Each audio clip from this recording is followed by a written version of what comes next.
Well, welcome everybody to Bathica Banter.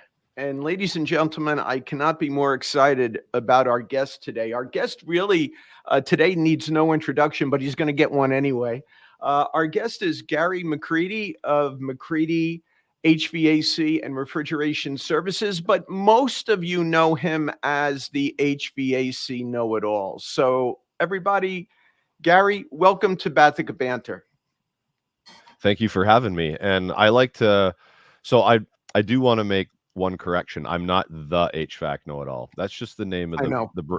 I I know, know. you know, but I just don't want people to think that I think that No, I'm it's good. actually a know it all. So, Yeah. but yeah, that's the brand, and it was sort of thought up using a little bit of sarcasm, a little bit of humor, and a little bit of discussions with many people in the trade, and how when you get online, everybody thinks they know everything and everybody else is wrong. So there's a lot to the name, really, and it just kind of came together, and it was one of those light bulb moments, and I'm like, that's the name for an online handle, and I ran with it.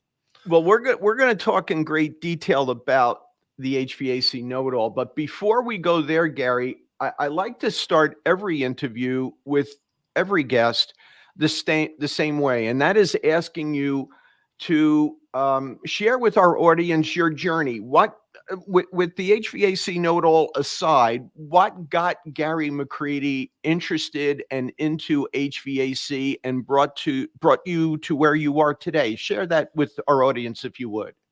Yeah, sure. So in high school, I didn't really know what I wanted to do. My dad was the one pushing the trades on me, and we looked at a few different options. He had the contractor that did the HVAC in the building that he worked at, because my dad was in a I guess maintenance. He was a building operator, I guess you could say, and Yeah. or head of maintenance at a plant. And the HVAC guy that came into his plant came and sat at the house and talked to me and told me what it was about and all that kind of stuff. And it sounded interesting, right? And we found some community colleges that had trade schools, refrigeration. So the local college, Humber College, had a 2 or 3 year refrigeration course. Hmm. So I signed up for that, paid for the course, and right out of high school, I did a 2 year course on refrigeration, and all the basics and stuff like that were handed down to me from the book side of things. There wasn't a ton of hands on, but there was some. Right. And after that 2 year course, I literally went around and handed out resumes to about 10 to 12 different companies in the area. Hmm. And I got a call back from a company, went for an interview, had a second interview, got hired, and I was with them for 22 years. Wow. 22 years. Yeah, 22 years before I decided to kind of branch out on my own with my own company. Something I didn't ever think that I was gonna do, just cuz I don't know why I just kind of like the fact that I could go to work and come home and I had no responsibilities after the Yeah. fact, right? Sure. But as time went on, I started to realize that I don't like taking direction from other people, right? I really didn't. I'm like, you're asking me to do something this way when I know that I need to do it this way. Yeah. And it just got to the point where I'm like, I need to go on my own. But the other reason I went on my own was to sort of enhance the HVAC Know It All brand, because I had so many opportunities with the HVAC Know It All stuff to go on other job sites to do some collabs with manufacturers and stuff like that, and I couldn't do it because I had a daytime job that I had to go to. So Sure. going on my own allowed me to schedule service or install of my own, and then carve out time to do some stuff for HVAC Know It All that had never been able to do before. So that's kind of short and sweet in a couple of minutes, my story from right out of high school to where we are now. Yeah. Well, it's cool that your dad was, in this case, the influencer, right? That kind of pointed you in the right direction and gave you some people to listen to. That's great on his part for sure. Yeah. We we all owe your dad a debt of gratitude for getting you into the industry. So, buddy, look, I consider you kind of having two career paths from my perspective, anyway. The traditional one, which you just shared with us, But then there's also this non-traditional role, and I see that as the HVAC Know It All gig. Please share with us, Gerry, how the HVAC Know It All came to be. I mean, from concept to where it is today. How did you come up with that? Um, so I always knew that I needed something for myself. So I guess there's a lot of different reasons, right? Mm, And I can tell you the story from this point. We were going on a family sort of day trip. It was I believe it was Family Day weekend. Family Day weekend here in Ontario is I think the second or third weekend in February. I can't remember, but anyway, they give you a holiday Monday, and they called it Family Day. So okay. anyway, we were gonna go to Legoland as a family. I believe that's where we were going. Yeah. And we pulled into a Tim Hortons, and I'm drinking a Tim Hortons right now, and I'm not plugging Tim Hortons by any means, but we pulled in there, and I went to pay for like bagels and coffee and stuff, and my debit card was declined, and we're going on the bank, and I'm like, what the heck's going on? And we were like in the deficit in our bank account, and I'm like, something's got to change here. I had a good job. I made good money, but my wife was a stay-at-home mom. She took care of the kids, uh, and it just wasn't enough funds in the bank to have three children these days, right? And to buy Yeah. them clothes and food and pay a mortgage, and I was like, I need something else. I need something else to supplement my income because we can't keep living like this. So, but prior to that, I did have a love for photography, videography, writing. I liked all that stuff, right? And I'm like, how Right. can I incorporate all of that with HVAC and create something of my own? And going through the different HVAC groups there was back then on Facebook, because Facebook was sort of this is back in 2015-ish or Yeah. early 2016. It was mainly Facebook groups, and there was a couple of bigger ones, and it was a lot of negativity inside them, right? It was bashing each other, and right, and I'm like, why don't I start a blog that helps people in a way, right? Yeah. And I did that.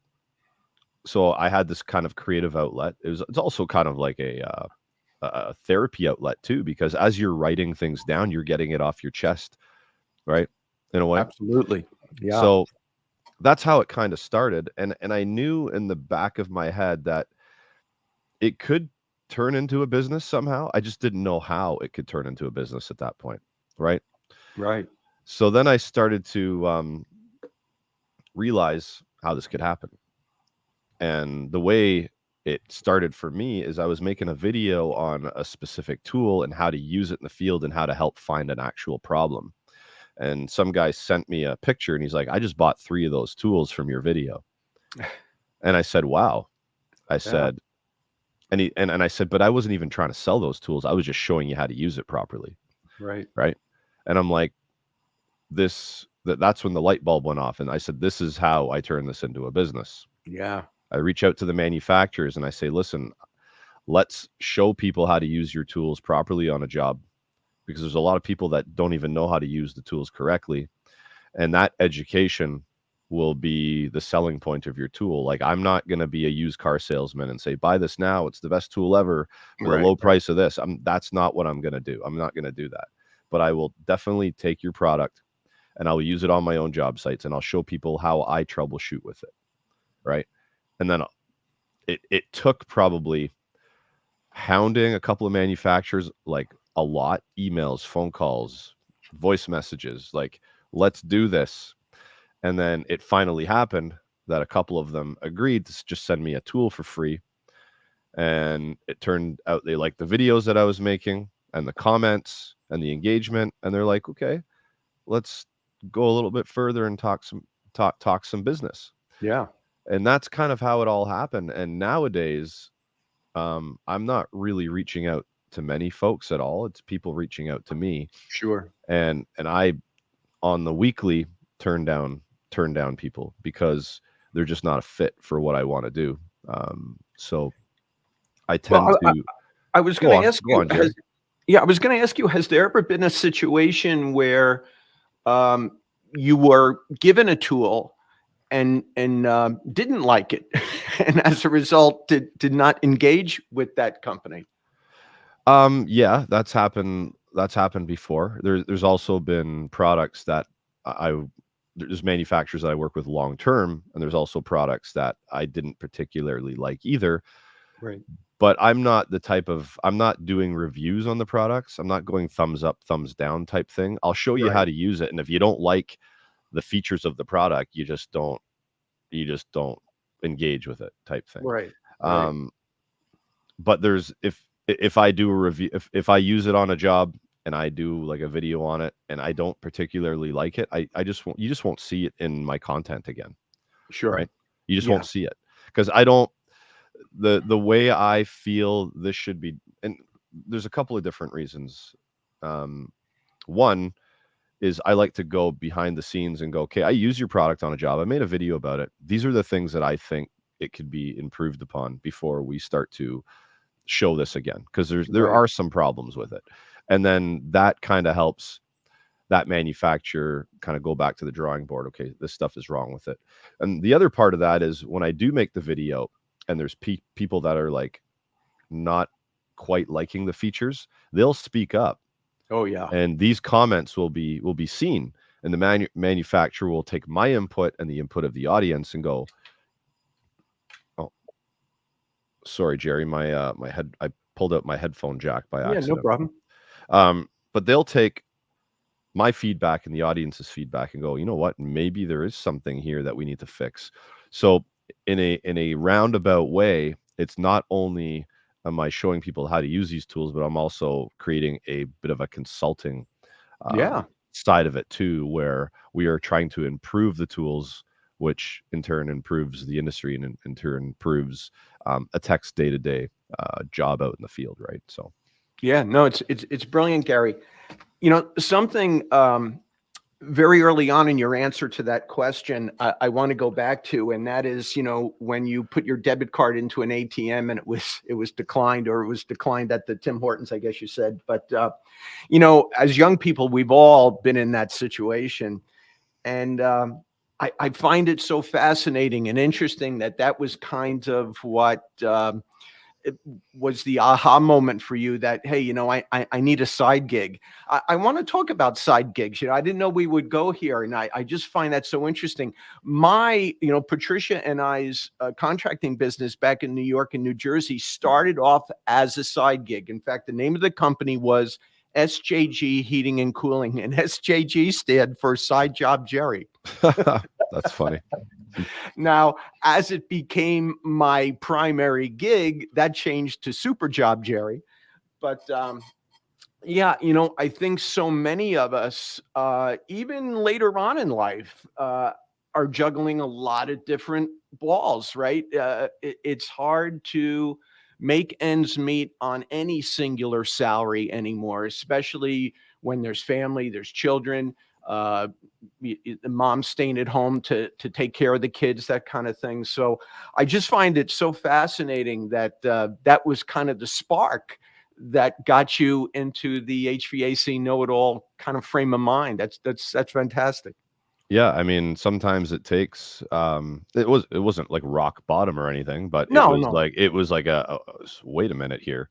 Yeah, I have to do something about this or else it could be disastrous in a couple of years, and that's when I just started to uh put my head down and just go at it. And when I first started it, I was trying to create like a trust with other techs. So sure. I don't have as much time for this anymore. And anybody that's listening to this, if I opened up your message and I read it and I didn't respond, it's just because I'll go open up a message, get through one paragraph, and shit hits the fan with the kids and I got to go deal with something, or you know what I mean? And Sure. I can never get back to it.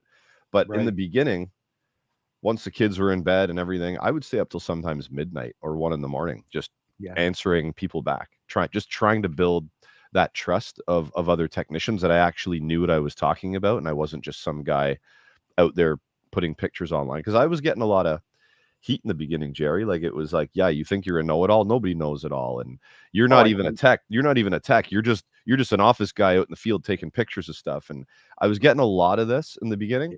yeah, Not so much anymore because I think I've made it clear that I kind of understand the trade a little bit. I'm not a right. know-it-all, and I'm a student of the game. I'm always trying to learn, and I think people now get understand the mission that I'm on, right? For the most part, anyway. Yeah. Well, we're going to talk about the negativity of social media in just a little while because you and I have talked about that privately in the past. Um, well, Gary, I've always been curious about something. You know, you and there's another young lady that we had a guest, Jessica Bannister, who is Hmm. HVAC Jess. I know you know Jessica. Yeah. Um,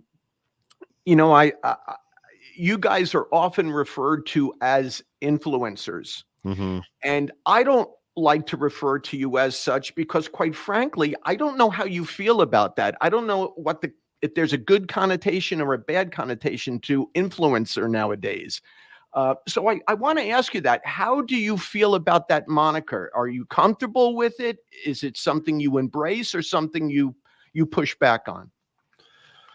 Um, it was Uncle Ben and Spider-Man that said to Peter Parker, "With great power comes great responsibility," right? So it's something that I did not like in the beginning because I always thought influencer was like Kim Kardashian, you know what I mean? Yeah, yeah, sure. Holding up a perfume with a picture, like she doesn't even use it, or and it's just Yeah, she's just advertising the product, and it was influencing people to buy products just because people that had names like globally in pop culture were able to sell things, sure. right? So in the beginning, I didn't like it. Uh, um, the term educator sometimes, but I'm not always trying to educate. Sometimes it's a meme just for a laugh and entertainment. So Oh, yeah. it's not always about education. Sometimes it's just about discussion and having a laugh and just getting things off my chest in the form of a meme. And I know if I've been through it, someone else has. So everybody comes in, chimes in and tells their story of a customer that dicked them around, or you know what I mean? It's Yeah, just so I I've started to accept it a little bit more because I anybody in a position that has a social media following has the power to influence, right? But sure.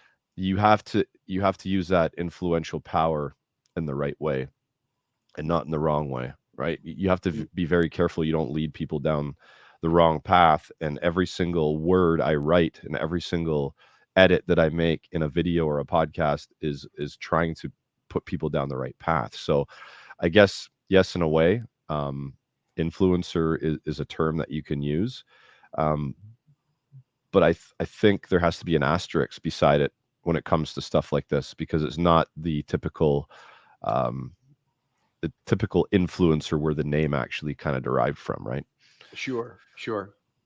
Well, something you mentioned kind of jumped out at me, and that is, not everything is so serious about your posts and your blog and your app that sometimes you just want to make a joke or have some fun with something. Um, let's be honest, Gary. I'm a part of this thing as well, where um, to gain an audience and to hold an audience, there has to be somewhat of an entertainment level to it. Correct. It's not song and dance. Don't get me wrong, Hmm. but Yep. it has to be interesting, right? And it has to be engaging. And I like to have some levity to it, right? I like to have fun. I always say that if I can't have fun, I don't want to do it, no matter what it is. I want to bring an element of fun into it. And I think that is engaging, and you do the same thing. Again, there's nothing wrong with having a little fun with everything we do, and I think you feel Yeah, the same way. I do, and I'll give you a plug on your trainings because I don't know how many trainings I've been to where it's a dry trainer, no sense of humor. He looks like he hates his job and he's just reading stuff off of the screen up front, Yeah, right? But your trainings are a lot different. You do your local uh, your local what's the word I'm looking for? The quiz Not quiz the quiz, questions. local quiz, yeah, quick questions. Yeah. You have your hug waivers and stuff like that, and it kind of entertains and breaks up the mundane part of the training, which Yeah. I really appreciated when I came to your class when I did your class Yeah. about 2.5 years ago now, and I thought that was really cool the way you did it. So yeah, we're Well, on the same page there. yeah, thank you for that, Gary. Yeah, I've been on the other side of it so many times, right? I still go to seminars and participate in webinars as an audience member. And to me, there was just nothing worse than a guy with a laser pointer and a PowerPoint with a monotone voice. And it generally was an engineer, and this is no put down on engineers, but I've just found in my own experiences, the most brilliant engineers often have really poor communication skills. You can tell they're brilliant, but it's just hard to stay engaged with them because they are kind of monotone. So I always say this, and I wouldn't be surprised if you can appreciate this. Whenever I'm traveling in the southern states of the U.S., I turn to the extreme AM stations on the extreme ends of the dial Okay. to listen to televangelists, right? I tell you, if you want a lesson in public speaking, listen to a religious evangelist. Man, they know when to punch it, and they also know when to back off. It's really an absolute master class on public speaking. So I do that all the time. That's interesting. I've never thought of that. Now that you say it, like I've sat and scrolled through the TV as a kid on a Sunday morning, and you see these televangelists on Yeah, TV, and you're right. They have a way with words, and they have a way of coming at you and backing off, like you mentioned. That's interesting. I yeah, never thought of and that and before. and oftentimes, whether you are accepting it or not, there's often a good message involved as well, which is kind of nice. But again, just a master class in public speaking. I've always found it to be. Well, look, Gary, my next question, I am going to completely admit is somewhat selfish, but so many of us now are doing things like this, podcasts or YouTube programs and what have you. And I'm very curious. Your content is always so well produced. Uh, I assume you're still a one man show in that regard, but whether you are or you aren't, can you share with us the actual equipment that you use for the HVAC Know It All podcast, your mics, your video? Help us understand a little bit of the mechanics of it, if you don't mind. Yeah, I'm looking at my mic now. The mic I'm using is a Shure SM7B, Yeah, and from same what I thing I understand, got here. yeah, so Yeah, from what I understand, it's the same mic that uh, Joe Rogan uses on his podcast. yeah. I have a laptop. The laptop I'm using is a so I'm not good with this remembering technical names of things. This is a gaming computer. It's a no, I don't think Ryzen is the. See, I'm going to sound like a complete not so nerd on this stuff because I don't nerd out on this. Anyway, Neither do I. Neither so do I. I've got a cloud. I believe this is a microphone. See, I don't even know what to call this stuff. It's plugged in. It's plugged in. I'd have to research all this. Anyway, I've got a mic interface. It's a Scarlett. It's a red box, basically, a Focusrite Scarlett microphone interface, and it's plugged into a blue device called Cloud. I think it's called a mic activator. So Okay. if I don't run my mic, the Shure mic through that, people can barely hear me. So I'm not really sure exactly what it's doing. Like I said, I'm not a nerd in the tech space, so I just sounded like Yeah. a fool when I tried to describe all that stuff there. No, not at all. Now, your podcast is not does not have a video aspect to it, right? It's just audio. There is a video aspect. There's some of the Oh, podcasts that I've put on YouTube, and then I do put like 1 minute clips of my podcast, usually on social media like LinkedIn and Instagram and stuff like that. And that's just those 1 minute clips are a way to get people to go listen to the full show. Whether they do or not, that's up to right, them. But I try to right. make the 1 minute clips valuable for the audience. So there's at least a bit of there's a question at the end that needs to be answered where they start to engage, or there's a bit of information, whether they take it in or not. That's totally up to them. But I try to make that clip of value to the audience when I put that clip out there. And those clips, I see you on Instagram quite a bit. Those clips just seem to be using a GoPro camera, or maybe just a laptop camera. Is that right?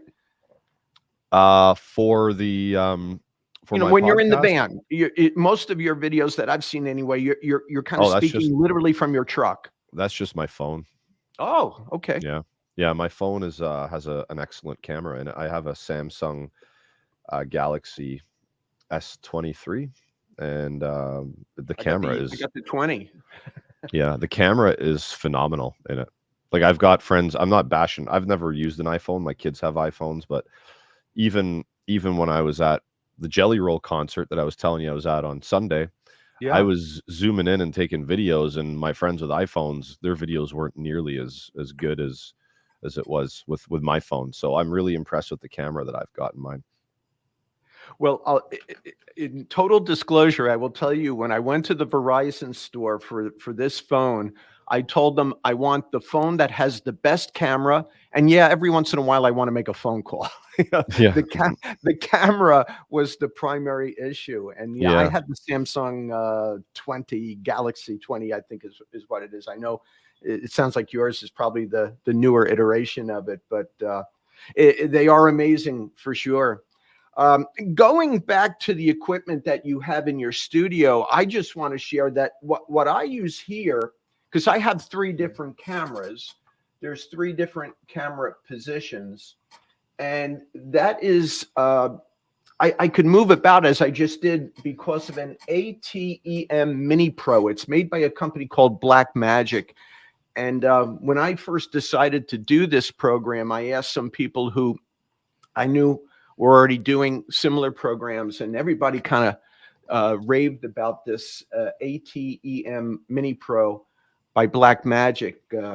Again, when you have multiple cameras, but I'm trying to improve the quality of our program, Bathica Banter. So that's why I asked that question again, and completely selfish on my part. But Yeah, no problem. Seems I'm like just you've got a bit more of a high-end setup than I do. I mean, that'd be kind of cool. If I had like something like you have, where I've got like a tool bench and a bigger space, I'm just in the corner of my basement here. So gotcha.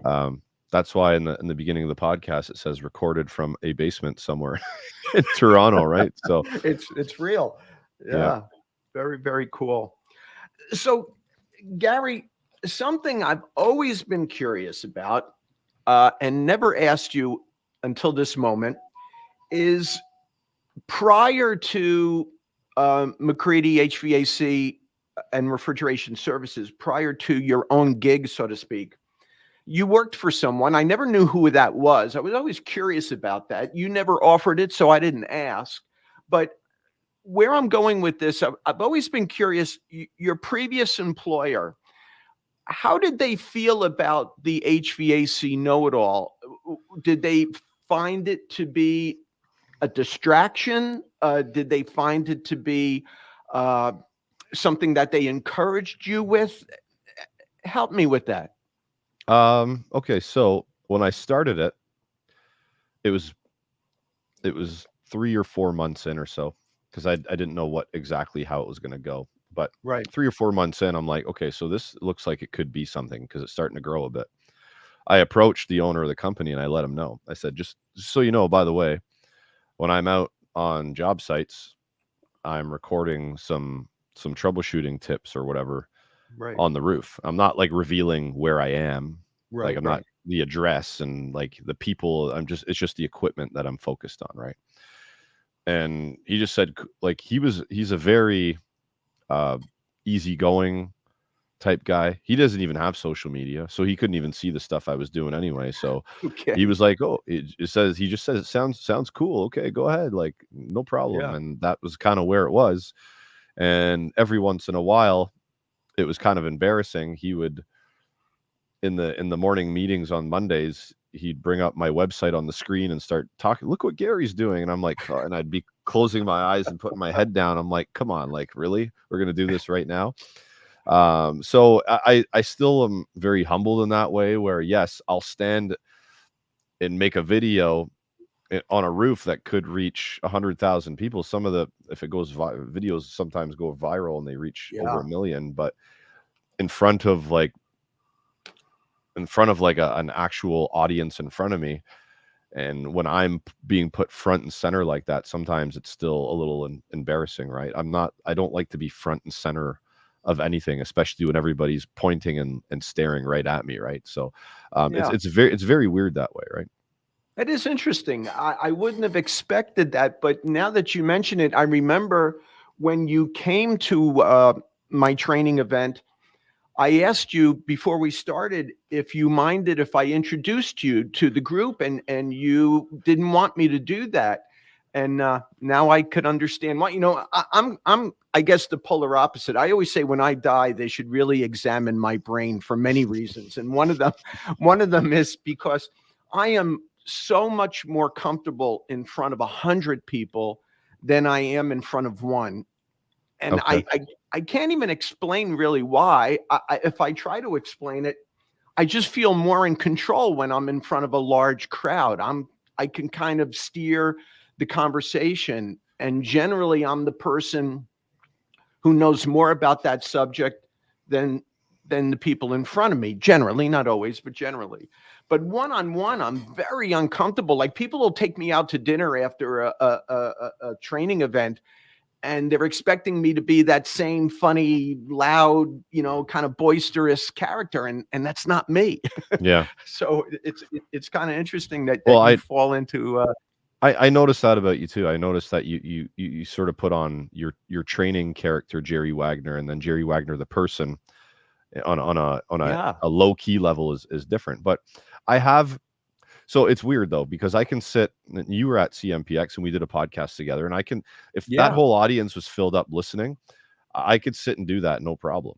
It's just when someone says, "Hey, look at Gary over there," and points to me, and all eyeballs are now watching me. That's when I start to kind of shrivel up.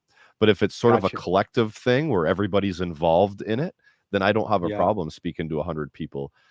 It's just when everybody's like pointing at me, saying, look at him," and then you know what I right. mean. That it's Sure, weird. It's just a weird thing. But anyway, it um, is. it's something that I've gotten better at over time, something I've gotten more comfortable with.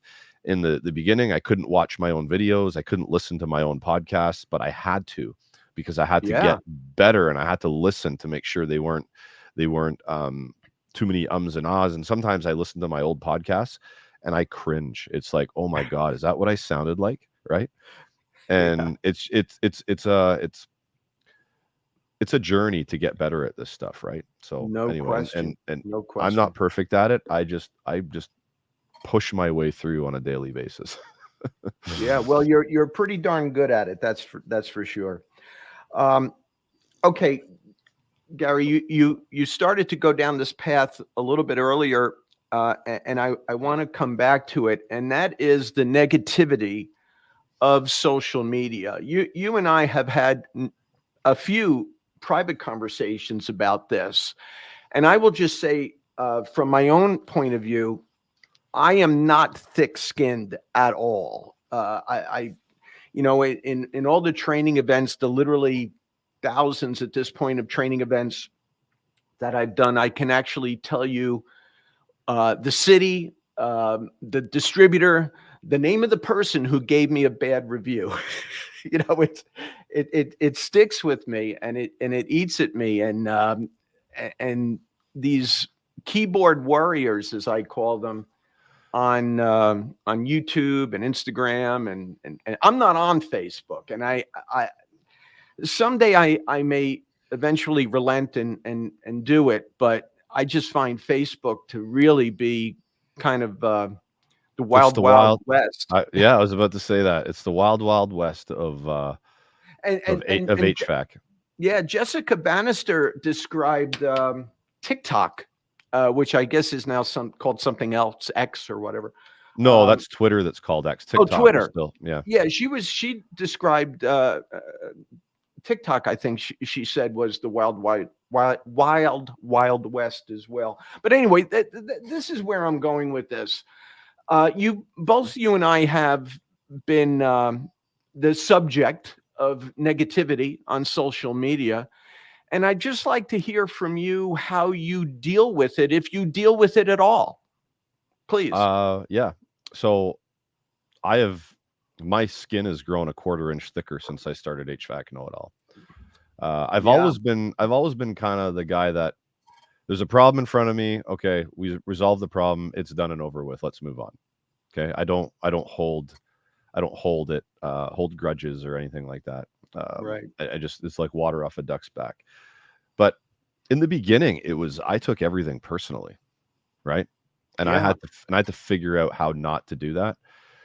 There was one guy that I guess he hated me, and this is in the first year, and his mission was to like take me down, and he was trying to analyze every single comment I made, and because the name HVAC Know It All, he thought I was right, portraying myself as knowing everything about HVAC.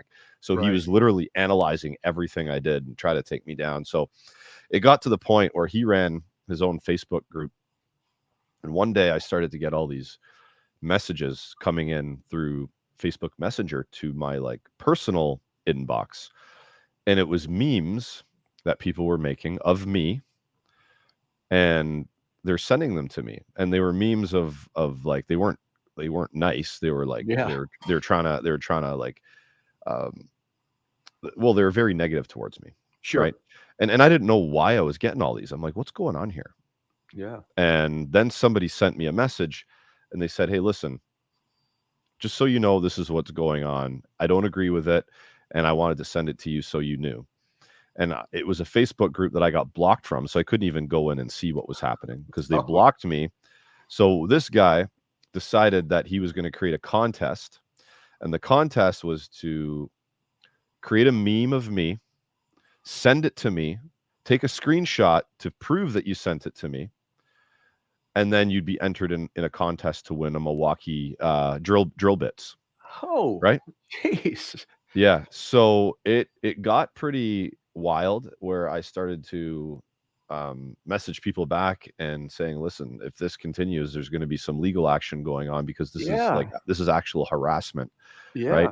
yeah, And I was struggling with this for weeks, and I'm like, "Is this even worth it? Is this worth doing this if right, this is what's going right. to happen?" But I pushed through it. I powered through that. I don't think anything really can happen. Well, I guess something worse can happen, but in comparison, nothing else has happened to that extent ever. Okay. And that allowed me to grow a thick skin. And I mean, now if I get negative comments, I'm pretty I'm pretty witty when it comes to stuff, and I kind of give like not mean. I don't make fun of anybody. I don't insult anybody with actual insulting words, but I'll write passive aggressive replies that kind of Right.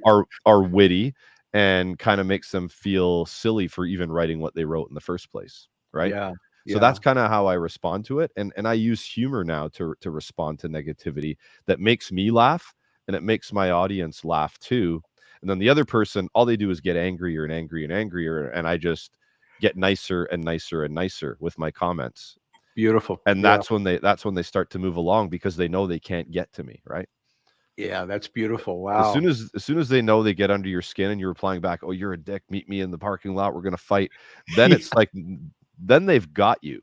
But if you're like, yeah, "Hey, man, if you want to come by, you want to meet for a coffee, I'll give you a hug.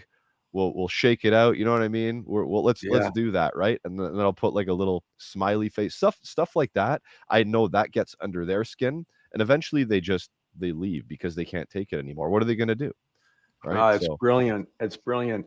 I will say, over the course of almost 20 years of doing in-person training, I've had a couple of hecklers here and there, and I've never understood the psychology of that. I'm determined when I'm all done with this, when I retire, I am literally going to write a book about, and the title will be The Psychology of Training.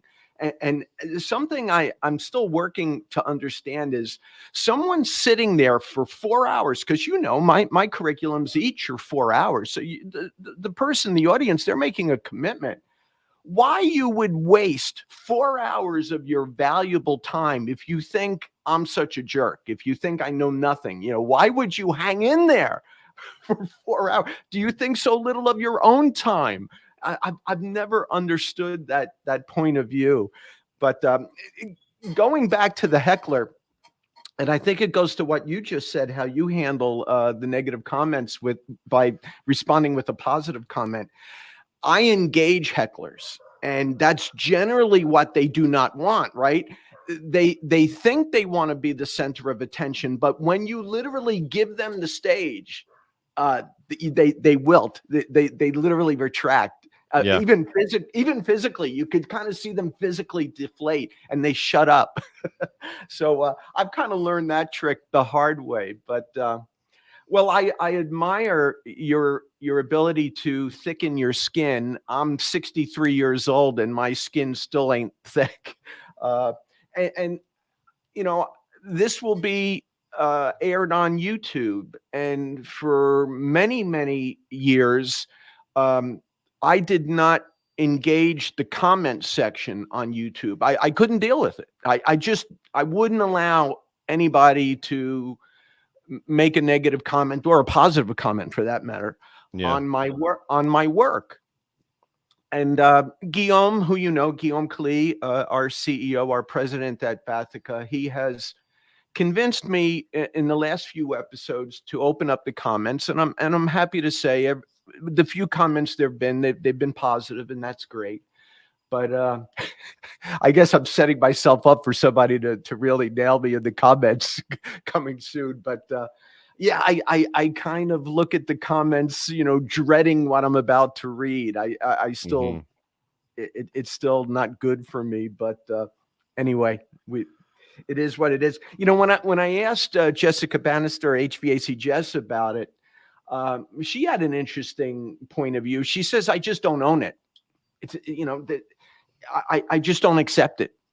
And I wish I could be that. I wish I could be that strong about it. Just it's not, it's not for me. I'm not owning that comment.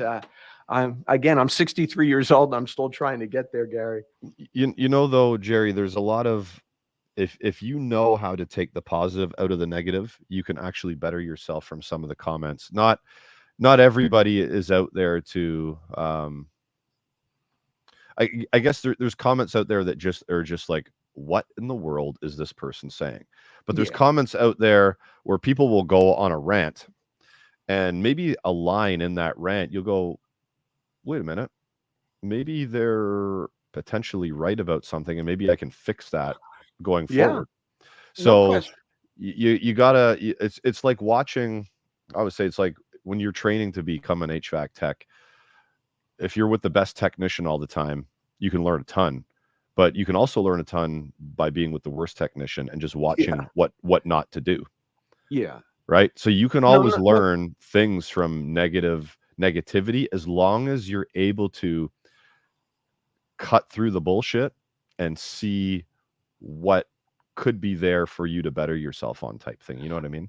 Great point. It's what constructive criticism is all about, right? Exactly. I'd Yeah. like to think that I'm open to constructive criticism. I think I am. I hope I am. But yeah, sometimes, like you say, you got to dig through the bullshit. You got to dig through the garbage, and through the negativity, and there may be something that you could learn from there. So again, I'm learning from you, Gary, and that's why I wanted you on the program. I know you would enlighten me on a few things like this. So hopefully, before I hang it up, I'll get a little bit better with and have my skin be a little bit thicker. But if not, like Popeye says, I am who I am. Yeah, I am who I that's am. right. So my next question, you may have already answered, because that contest to see how they can get you riled on Facebook. I mean, that's bizarre. But I was going to ask you, what is the most bizarre interaction, either positive or negative, you've ever had with someone through social media? Yeah, that one That's there with it. the contest is definitely the worst. Yeah, no Definitely the question. worst. Nothing has compared to Yeah, that, right? But there are a lot of heroes out there, or super techs, heroes that you could troubleshoot something and you could fix it and it's running. And at the end of the video, the thing is running, but some guy will be like, "Yeah, I would have done it differently than you, and you shouldn't have done it like that. You should have done it like this." And be like, "Wait, brother, it's running. It's been right, troubleshooted. The part right. was replaced that was broken, and now it's running." But people will have this weird inclination to battle you, even though the system is now fixed and up and running the way it's supposed to be. And I always found that really, really bizarre, where Yeah, it comes to the point where, hey, if you don't like what I just did, if what I'm doing is affecting your life that negatively, just do yourself a favor and do me a favor and unfollow. That's right, all you need to do. Just right. It is and don't let the door hit your ass on the way out. That's beautiful. I've said that many times. Like just leave if it bothers Yeah, you that much. I'll see you later, man. yeah, yeah. That is the beauty of social media, right? Just move on to something else, would you please? Right? Yeah. And then You the people shouldn't. that announce their departure is what gets me even more. Is like, okay, well that's the last time I'm watching one of your videos, just so you know I'm unfollowing you. I'm like really? You're a grown ass man and you come to the comment section to let everybody else know you're unfollowing me. Like they're gonna follow you down this pathway, right? Like, come on, guys. Like grow up. Yeah, People need to grow up. And I understand there's a lot of people out there that may be going through hard times in life, maybe have some mental health issues and stuff like that. And sometimes I consider that before I comment, because sometimes it's very clear that someone might be having a bad yeah, day or going through a rough spot in life. yeah. But at the same time, they shouldn't be taking it out on a stranger they don't even know, right? That's not the stranger's fault. No question. Yeah. And I do appreciate what you just said there, that, you never know what kind of day or what kind of personal situation someone may be going through. Um, it is helpful to take that into account, but still in the moment, sometimes it's hard to take that into account. Yeah, exactly. Yeah. Yeah. Yeah. So Gary, look, I want to turn the table on you a little bit here. And I want to ask you where you think the greatest need in our HVAC, our trade and industry is right now.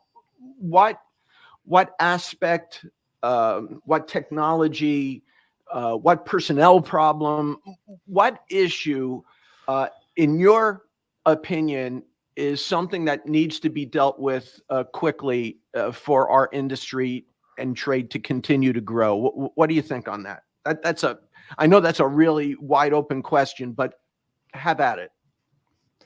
Uh, Continuous micro trainings are essential these days, because so much you can go get your initial, you can it depends on where you are in the world, North America, but you can go get your do your apprenticeship, get your license. I mean, that's how I had to do it. 5-year apprenticeship, write a test, Yeah. get a license, and then you're good to go. You're good to go. But the industry constantly changes and evolves, and you cannot be doing things the way you did it 25 years ago and expect constant success. Things have changed and changed drastically, and people get stuck in their ways and they Yeah. continue to say things like, "Oh, that's the way I did it 30 years ago, and that's the way I'm going to do it today." And I love that I've been doing it for 30 years and never had a problem. Right. Really? Never had a problem. Really?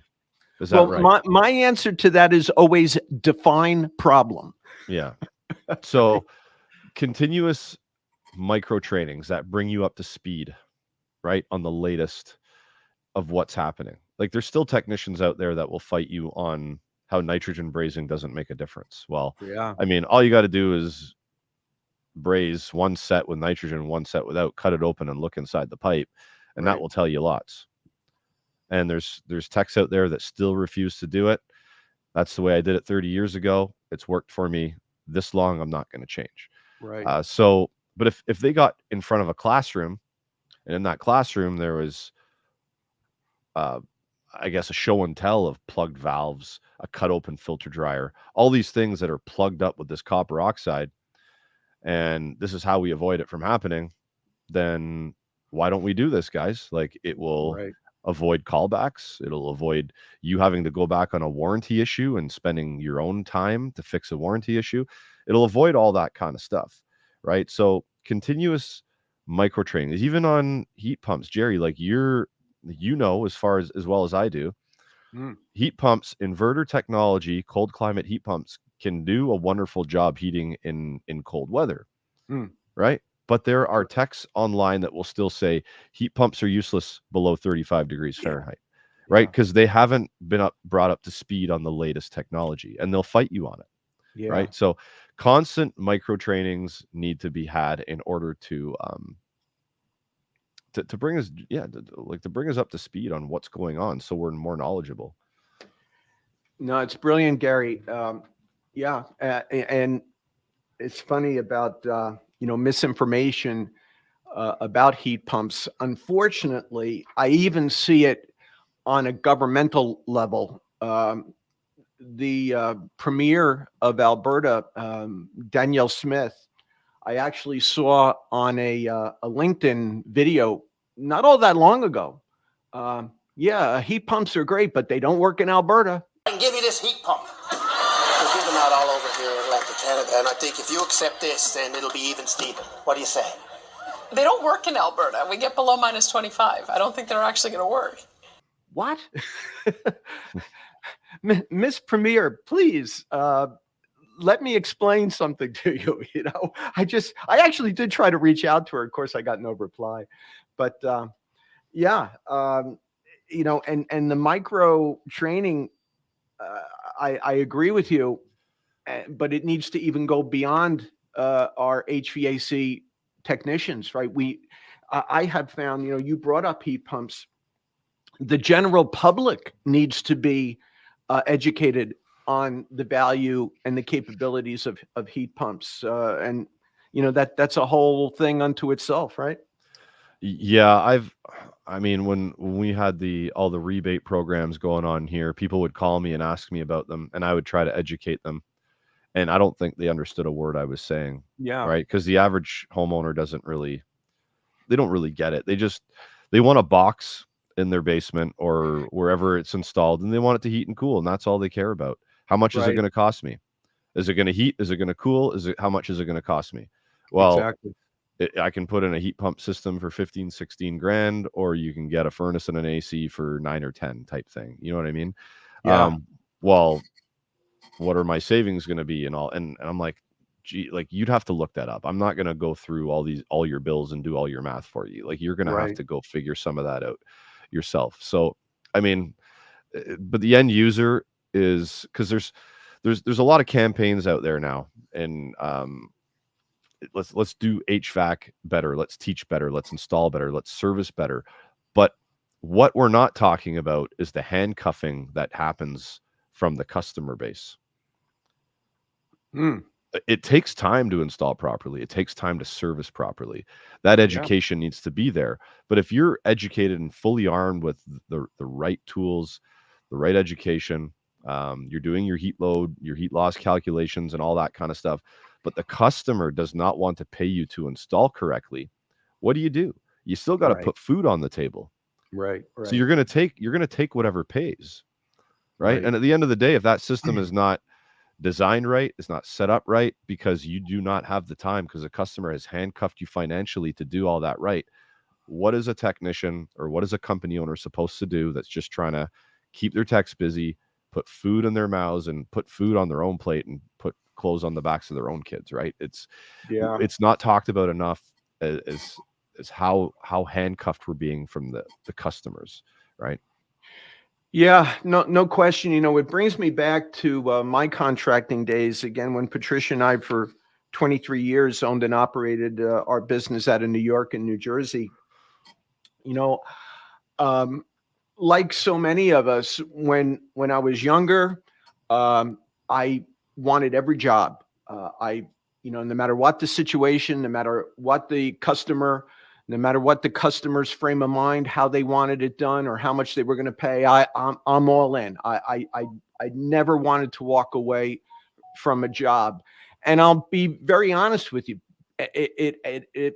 I dig money, man. I don't have any problem saying that. Yeah, I mean, money is not my God, but I enjoy what money brings, and I think most of us do. And when you're young, you're very motivated, you're energetic, and you think you can conquer any issue. And where I'm going with this, Gerry, is I've learned over the years, and luckily I learned before we sold the business, that there are some jobs and there are some customers that you need to walk away from, because and that's hard to do, especially for, again, younger people in business. And again, like you said, you got to put food on the table. You got to keep, if you have employees, you got to keep them busy. But there are jobs and there are customers that you'd be best letting someone else take on that situation. But again, hard lessons to learn often, and they were for me. But I'm happy to say I did learn them along the way. Well, buddy, bringing up heat pumps is a great lead to my next question. And that is the movement to what is a brand new word in our vernacular, right? Electrification. Who would have said electrification 5 years ago, right? And now electrification is in everyone's mindset, and especially in Canada, where you are, Gerry. So I wanted to ask both your professional and your personal opinion on the movement away from fossil fuels to electrification. Please share with us your thoughts on that. Okay. So let me start by saying is I'm not really a very strong political person. I don't hold a lot of political values and stuff like that. And I know Right. I know this subject can get very political. There's evidence that yes, it will work. There's also evidence on the other side that the whole overheating of the globe is cyclical and it has nothing to do with man. So I don't want to touch on those things because I don't Sure. really know, because Sure. I've never done the research myself. I just have Right. to take in what other people tell me. Right. I, there's some places that are probably not ready to go all electric, because No question. if we're overloading a grid, um, if everybody went to an electric vehicle and a heat pump and nobody was on gas, nobody was on fossil fuels, can, in the peak seasons or the peak time of every season, can the grid handle that? So I Right. think there probably has to be a lot more infrastructure put into place before it happens. There are arguments, and I see this argument all the time. There are arguments, yeah, gas is cheaper than electrical. And yes, when you look at your bill, gas is cheaper than electrical. But what I did was, this was last year and a half ago or so, Mm. I I tried to break down the cost per BTU for gas and for electrical with my own bills. Yeah. So the cost per BTU, electrical was 3 times more the cost per Right. BTU. But when you take into account that a heat pump can be about 300% efficient, it kind of Right. brought that back to a level playing field almost, right? Right. So the cost per BTU now, because the efficiency of the heat pump, just it kind of leveled out. So I'm like, so basically it wouldn't really matter which one I use at that point in time when I calculated this. But then I think in the summertime, if you're using inverter technology and you kind of, that compressor slows down and coasts, and it's not starting up, stopping, drawing locked rotor amps, and there's a soft startup and all that. Then the summer months, it looks like you're going to be saving quite a bit of money Mm. using the inverter technology. So, and with our rising carbon tax here, it looked Yeah. like a heat pump could, this is just theoretical with my bills, could be a better option. But I'm not entirely sure, because I only did it to my house, and that was at that point in time. It wasn't dependent on seasons, changing temperatures, and all that. It wasn't like a case study. It was just a Right. quick sort of calculation, and I came to the conclusion that it didn't really matter what I used. They were kind of on a level playing field at that point in time. So Right. but I just don't think the entire globe is ready to be electrified just yet, because we need the infrastructure put in place. And it looks like New Zealand is on their way to doing this with, I think when I spoke to, I had a gentleman on, his name is Mick from New Zealand on my podcast, and he was saying like on a really good day, like New Zealand's like 90% renewable energy, right? Wow. So yeah, so I think we need to look at a lot of renewable energy sources here before we start to get into that. And I mean, you can go down the rabbit hole on this, Gerry, and I mean, there's if you're doing batteries for electric cars, there's all the mining involved and the things Right. that Right. happen to the earth while you mine. And there's videos out there of people in third world countries mining with their bare hands with kids on their back. Right. So Right. you got to think about all of this too, right? It's not an easy answer. Right. So there's a lot involved. It's a big subject.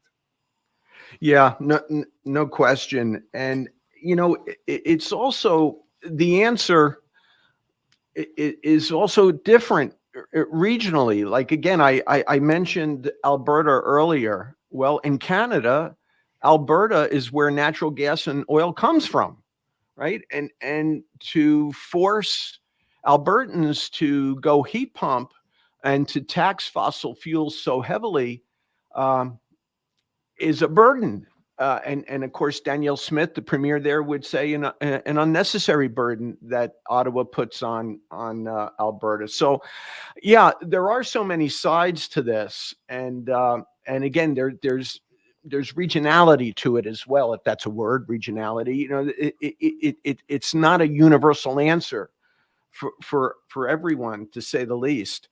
But yeah. I mean, I will say this. When I think about it, fossil fuels in the ground, is there a day where they're going to run out and we're going to be tapped out? Is there a day? Right? Yeah. So, I mean, if you think about it, putting renewable energy sources into play that actually work, it's going to take time, but that could be the play in the future. We just don't know. I've spoken to people that say fossil fuels will be around for another 2,500 years, but how do they actually know that? Right. I've heard Right. people say less. I've heard people say more. Who do you Right. listen to? Who do you take advice from? Right? Yeah. Yeah. So I think you have to move forward knowing one day there might be no fossil fuels in the ground. And how do we now power, or how do we heat? How do we do all that kind of stuff? I mean, Right. yeah, the sun, the wind, Niagara Falls is a waterfall, and it powers the Golden Horseshoe in Yeah. Ontario, right? So Yeah. I mean, it's just wherever you can get something renewable that's going to work, let's maybe look at it, experiment with it, and find out a way that we can make it last. No question. And you brought up just in your own household how electric was 3 times more expensive. And I think that's probably true throughout North America. Um, you know, Here in our place in Pennsylvania, we were just getting crazy electric bills over a 3-year period. Each year it would double. The cost per kilowatt would literally double, where it was gotten to the point where, our electric utility bill was almost a mortgage payment. It was incredible. And I always say the utility company is kind of like dealing with Tony Soprano. There's no committee. You just get this bill, and it's all of a sudden it's twice what it was the year before. There's Mhm. nobody to talk to. There's no committee. You just pay it or you don't. And Patricia and I chose not to pay it, and we went solar. Now, the investment in solar was just that. It was a substantial investment, $64,000 to Wow. be, yeah.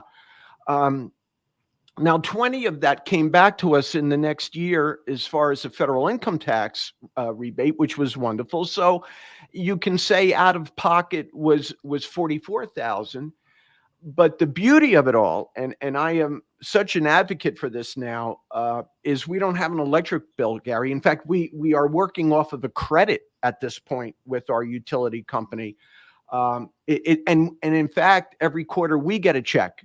We sell our carbon credits to a third party, and we actually make a little money on that. Not a lot, but every quarter we get a check. You know, the utility company certainly never sent us a check. Mhm. So any amount of all at all is a beautiful thing. But again, $64K up front. Believe me, that was a hard check to write. Yeah. Yeah. I could imagine. Yeah, for sure. But nonetheless, hey, Gerry, you know, so many young tradespeople look to you and frankly are inspired by you. And I just want to say, you know, you are a wonderful role model for those young people in our trade. But I want to ask you this. What would you say, what would you advise a young person who is thinking about getting into the HVACR trade? What would your advice be if you're willing to give a little advice here? How would you guide, or what would you recommend a young person just thinking about getting into the trade? What would you tell them? Be a sponge. Be a sponge and be a student of the game, and never stop being a student, because what can happen, and I remember writing a meme about this years ago, is you go through these stages. You go through your first couple of years, 2-3 years, you're sort of, you're humbled a little bit by all of the stuff that's thrown at you, but then once you get good at it, you start getting confident, and then you start getting the harder calls or the harder installs. And then you start getting a little bit cocky, right? And Yeah. then that cockiness at some point, when you're sent to something that you've never seen before, and it throws you on your ass, you get squared up back to humble again. Yeah. So try not to go through these wave of confident, cocky. Being confident is perfectly fine, and that's the level you should stay at once you get there. Because if you You, stay confident in your abilities, you'll never go to cocky, and you'll never be humbled on your ass again. Because just riding that fine line of confidence, once you get to that point, is where you want to stay. And the way you get there is by understanding the basics of the industry very, very well. You have to understand basic refrigeration cycle, basic electrical, just any basic function of tools, and basic function of airflow and stuff like that. Once you understand the basics around it, you can take that basic knowledge and you can apply it to anything, right? Sometimes it'll get a little bit more complicated, and you have to open up a manual or get on the internet and sure. read some stuff or watch some stuff. Yes. But because you understand the basics, you will understand that manual. You'll understand the video that you're watching to take it to another level. So just be humble, be a student, gain that confidence. And when you get there, stay there, and never think that you know it all, Gerry. Oh, no question. Yeah. Very good. Touche. Yeah. Um, well, it's interesting. You know, you mentioned earlier that I participated in a podcast that you did from the CMPX show just earlier this year. And I think it was at that same show where they had young journeyman techs literally building HVAC systems in Yeah. one part of the auditorium. And something that you just said in your answer jumped out at me, and it brought me back to that moment when I was watching those young people build these systems. They were reading manuals, Gerry. they literally had the manuals open, and they were taking instructions and reading manuals. And I just thought, wow, how beautiful is that? I mean, that's a great place to start. You know, read the manual. We all joke about it, especially those of us on the distribution side of things. You know, no one reads the manual until there's a problem, right? And even then, they're often not reading the manual. So to see young people taking the first step and looking at a manual, I was inspired myself by that. I thought it was fantastic. Yeah, for sure. Yeah, reading the manual is very important. I've noticed that some manuals need to be updated. I mean, Oh, no question. I was reading one. It said once you've installed the furnace, Get out your YouTube manometer and check the gas pressure. Well, I don't think anybody owns a YouTube manometer. I haven't seen one of those in decades. Right. Yeah. And hey, look, we're guilty of it ourselves, Bathica, where the manuals, I'm going to be completely honest. I don't think this is any industry secret. The manuals are written where the product is manufactured. And for many products, that's Asian countries, China for my product. And yeah, the information often is dated. The translation is not good. I can say early on with our manuals, we were showing mini splits that had 2 service valves. I mean, come on, it doesn't exist. They were showing diagrams for standard unitary systems as opposed to an inverter based mini split. So anyway, Mhm. yeah, that's something that the industry needs to work on, and I'm happy to say we are certainly internally working on that. But Awesome. one other thing I wanted to go back to is you mentioned the word confidence over being cocky, and just on a personal level, Patricia and I, we don't have children, but every parent, and I don't give advice, but just from my own personal experience, just me as a person, I wish as a younger person I had more confidence. I think if children have confidence, everything else kind of falls into place from there. But in today's world, again, going back to the negativity of social media, it's hard for kids to build confidence. It's hard for adults to build confidence. But I that just jumped out at me when you said that. I just feel confidence is the singular thing. If we can get through to young people, uh, if they can be confident, if they can ask questions, right? And I guess that's what I'm calling confidence, not just confidence that, hey, I know this and I'm good at this, but having the confidence enough to ask a question. I mean, Yeah. I was so shy, and people would find this hard to believe because what I do for a living, right? I publicly speak for a living, but as a kid, as a young person, I was so shy, I wouldn't ask questions. And, think about all the things that just took so much longer for me to learn as a result of that. So, yeah, again, confidence can be defined in many ways, and it's just as simple as being confident enough to speak up and to ask a question, right? So important. Anyway, I agree. No, I totally agree with you. yeah, I'll reel myself back in on that. But hey, Gerry, big question here. So I'm curious where you see Mccreadie HVAC and refrigeration services in the next 5 to 10 years. Where you see the HVAC Know It All in the next 5 to 10 years. What are your professional goals for both of those entities? Well, so I'm 45 years old now. Yeah. In 5 years from now, right now, as I say this, I'm hoping Mccreadie HVAC and refrigeration doesn't exist in 5 years from now, because I don't want to scale it.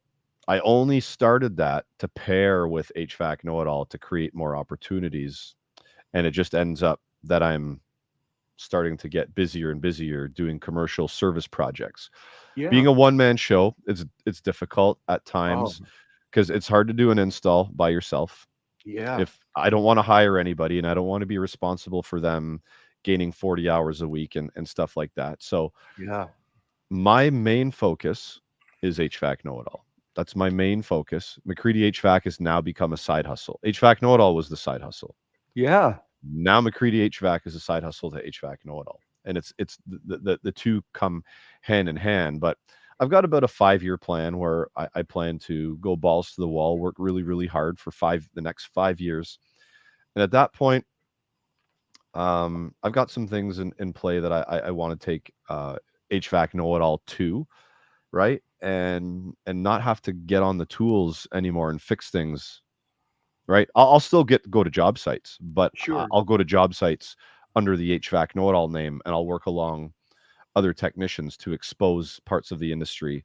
And I have to do this now. For instance, I'm wearing Actually, I shouldn't even go into that, but I'm wearing a gas tight shirt right now. Yeah, I see That's that. Yeah.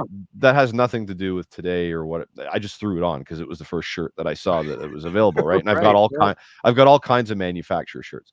And But that's the flexible gas people, right? The corrugated tubing. yeah. Yeah. Yeah, so for instance, there's things that I can't do on my own job sites. And there might be a big job going in somewhere where somebody's putting in a ton of gas tight, for example, let's say if that's the product, and I can get Yeah. on their job site and then we can start educating people on how to do the job, how to prep it, the places that we can run it in, and it turns into almost like a series of um of posts on this one job, but we're Again, still educating. We're that still educating. micro training, as you called it earlier. Yeah, we're still educating. We're still on job sites. We're still involved in the industry. Yeah. And I mean, it's not me having to climb a ladder and roll around a roof fixing things by myself anymore. I'm getting involved in a different level, and that's where I see I'm already doing it with HVAC Know It All, but I see it Yeah. going there a little bit further, a little bit more in depth. And like I said, in 5 years from now, I'm hoping that I'm writing writing my accountant, hey, can you close down Mccreadie Yeah. HVAC and refrigeration because I have other plans. So I'm Wow. like That's I'm interesting. yeah. Yeah. And you mentioned how difficult it is to be a one-man show. Um, I can appreciate that. And what stunted my contracting growth, if you will, our company, Patricia and I's company, was my inability to hire someone. I just did not trust anyone to do it the way I would want it done. Yeah. And that was so hard for me. I could never overcome it, and it clearly stunted the growth of the company. That's not necessarily a bad thing. For 23 years, we made a fine living, and we only divested of the business because of my health. Quite frankly, I just couldn't physically do the heavy lifting as a one-man show anymore. But yeah. The one-man show is difficult on many levels, to say the least. So I can Hmm. appreciate that. I want to switch gears one more time with you, Gerry, and maybe there's a simple answer to this, because I didn't realize that uh, Mccreadie HVAC refrigeration was a short-term plan, as you just described, but how do you advertise? Back in my day, it was the yellow pages, and it wouldn't surprise me if you didn't even know what the yellow pages were. Oh, I know. Oh, Yeah, I okay, know what they're the thing looked like a Bible. It was as yeah. thick as a Bible. They were literally yellow pages, and it was all commercial advertising. Hmm. Alphabetically categorized, and that is how contractors. I mean, there was no internet, right? There was direct mail that we would do from time to time, but that was primarily how you got your name out there. Um, what do you do to promote your company, the contracting company? Yeah. So this is this has got many parts to it. So when I first started the business, most of the opportunities that came in were through people knowing me from HVAC Know It All. I was getting Sure. references from other contractors that couldn't do a job. They're like, "Hey, Gerry just started a company. I'll call him and see if he wants it." So a Yeah. lot of it came in that way. Now I'm going from the start to the end, and then I'll come back to the middle in a second.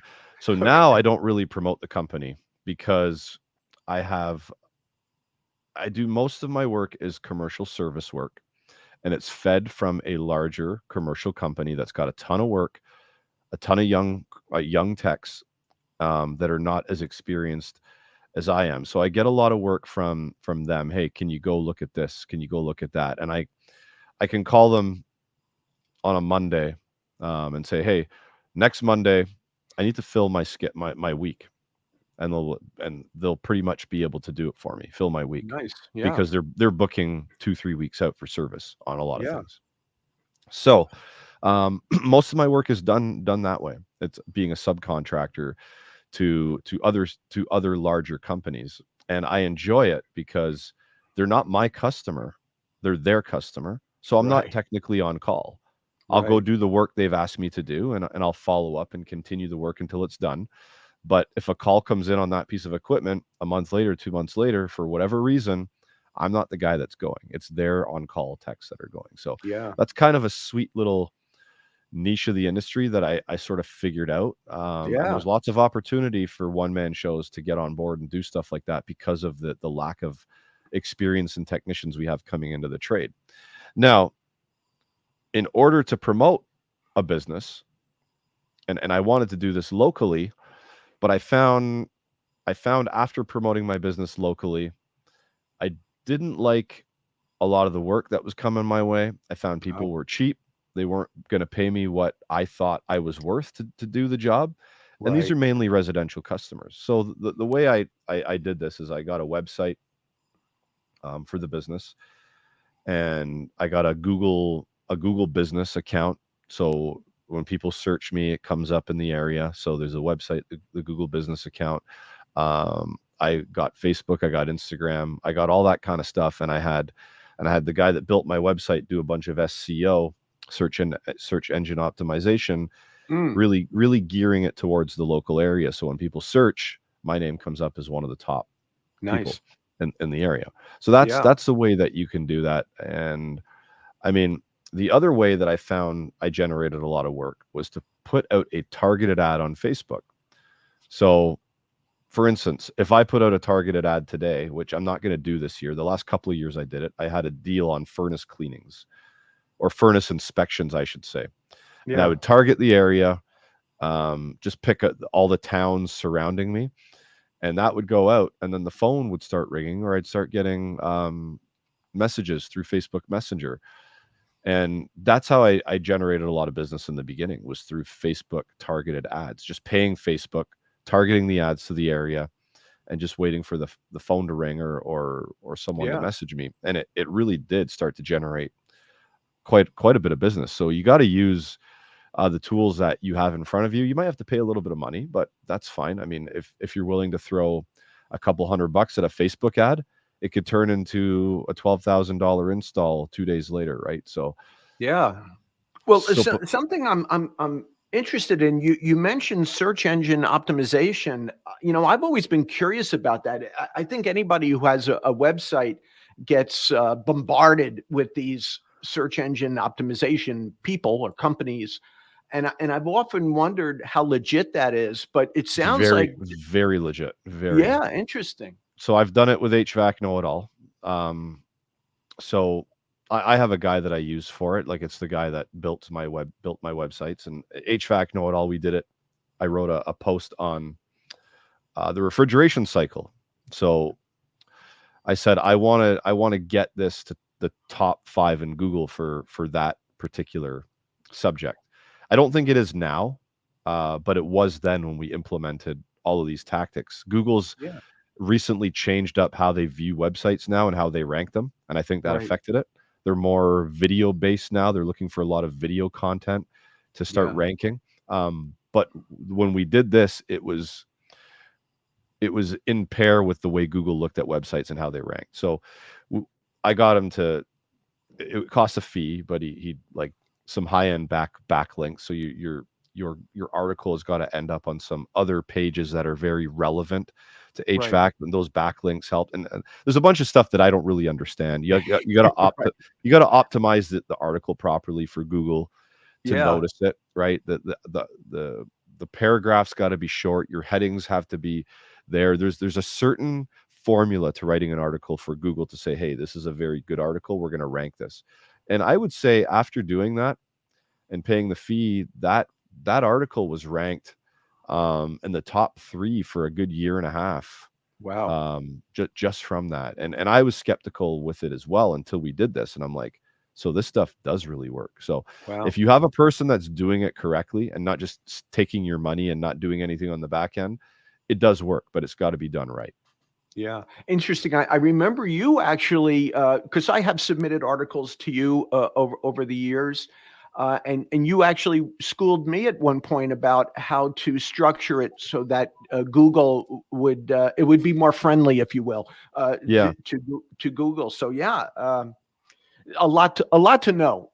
There Isn't is, there, there is, Gary? and it only happens through conversation, right? I just Yeah, got on the phone and got into different sort of meetings with people about this, and I self-taught myself on all this. I don't understand it like they do to a technical level, but I understand right. it exists and certain strategies they implement, right?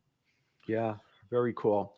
Well, look, Gary, we're getting to the end of our time together. Just a couple of questions, and I'll let you go. You've been so generous with your time. Um, you and I have known each other for a few years now, but I would say it was primarily on a professional level, through our respective businesses.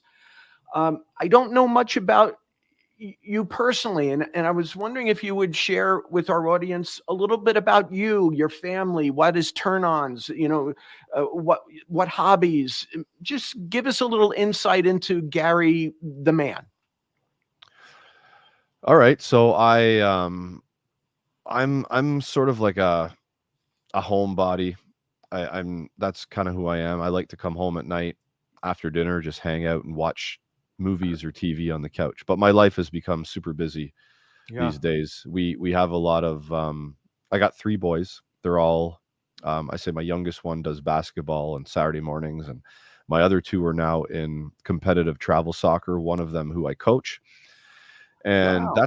that's kind of it's going to work, Mccreadie HVAC or HVAC Know It All, coming home, basically eating dinner and going out to soccer training, coming Yeah. home and going to bed and doing it all over again. So right now, I'd say myself and my wife, she's on the executive board here in town for the soccer club, and I'm one of the coaches. And that's I love, and I take my passion to teach because I like to teach people, Yeah. and I've been involved in the game of soccer for 40 years. I played at a high level, ran competitive men's teams, Oh, stuff like wow. that. And now I'm developing and coaching kids. And that's one of the things that I'm actually part of my 5-year plan, Jerry, is to get HVAC Know It All to the point where it's kind of maybe on autopilot in a way. Yeah. And Sure. I wanna move into the soccer academy or soccer training part of my life where Oh, I create, maybe it'll be a business. I don't know how I'm gonna structure yeah. it yet, but I wanna get into that heavily and taking that knowledge and turning that into something. And I'm gonna probably start using social media as a way to get recognized in that regard too. So, Yeah. um, so that's kind of me as a person. We go up to our trailer park in the summer as much as we can. It's basically we got a trailer on a lake. There's Yeah. 110 trailers in the park.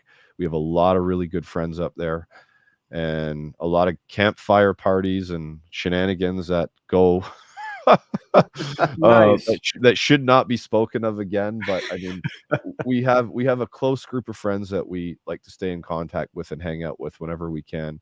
And that's basically my life, is just try to work hard, and when I have the opportunity, play hard, and turning my love and passion and my knowledge for soccer into something in the future as well.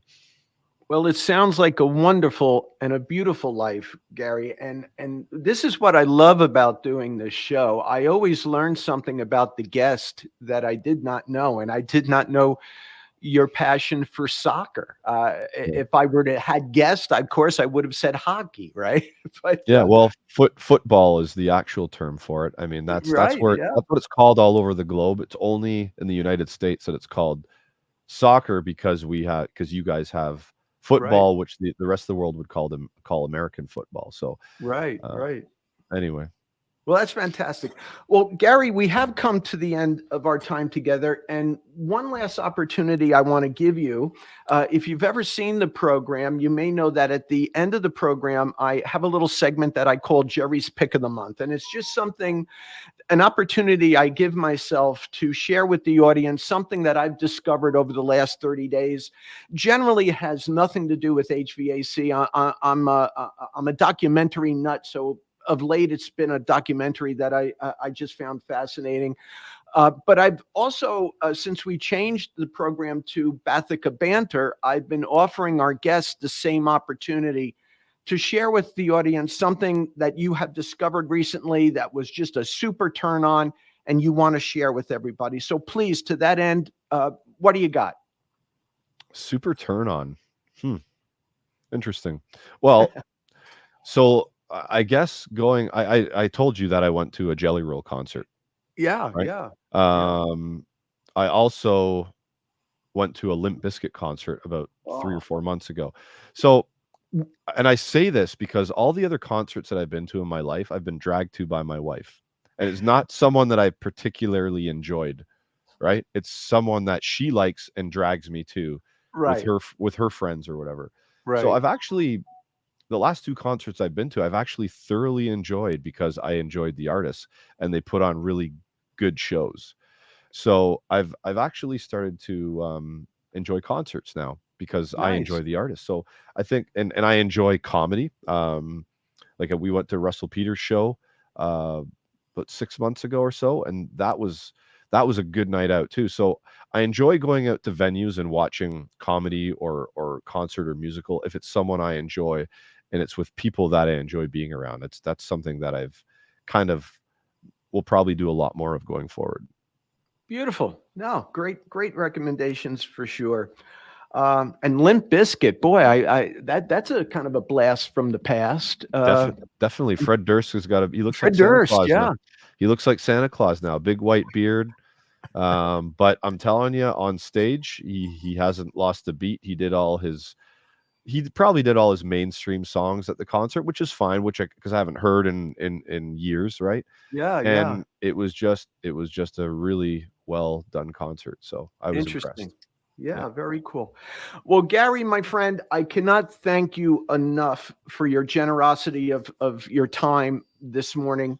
Um, Look, I just want to say to you one on one, I admire you so much. You have taken this beautiful trade of ours, HVAC, and you have put the spotlight on it, and you've done it in such a way that is interesting and is inspirational. And you are, I truly believe this. You are someone who is so responsible for the next generation of Jerry's and Gary's getting into, and hopefully young ladies getting into, as I always call it, this wonderful trade and industry of ours. So I just want to thank you for all that you do, and I love you, brother. You're a great friend as well as a great professional associate, and just can't thank you enough for your time today.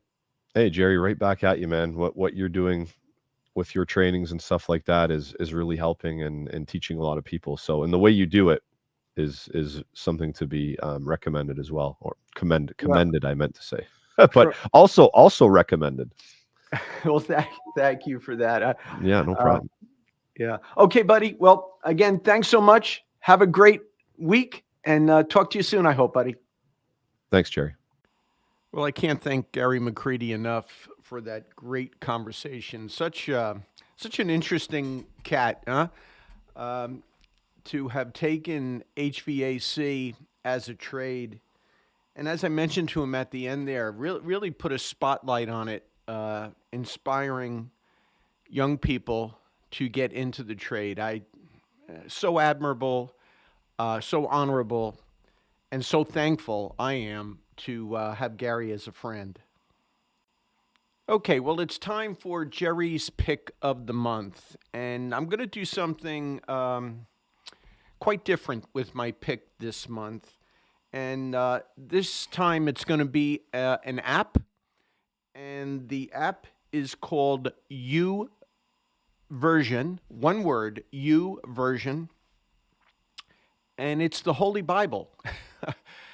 And I will tell you, I'm recommending this because of a journey I'm on right now. You know, I spent 12 years in parochial school, 8 years in Catholic grammar school, 4 years in Catholic high school. In grammar school, I had 8 years of the Sisters of Charity, nuns.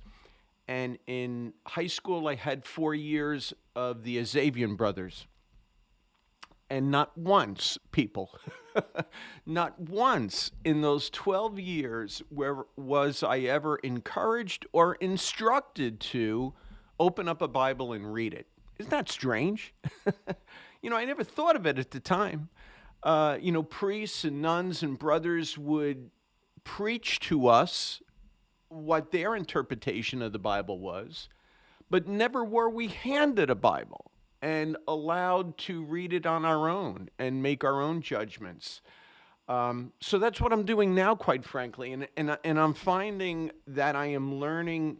Let me take that back. I am relearning. I am properly learning who Jesus was, and I'm just finding it interesting. I'm not suggesting anything greater than that. I don't know where it's taking me. I'm not.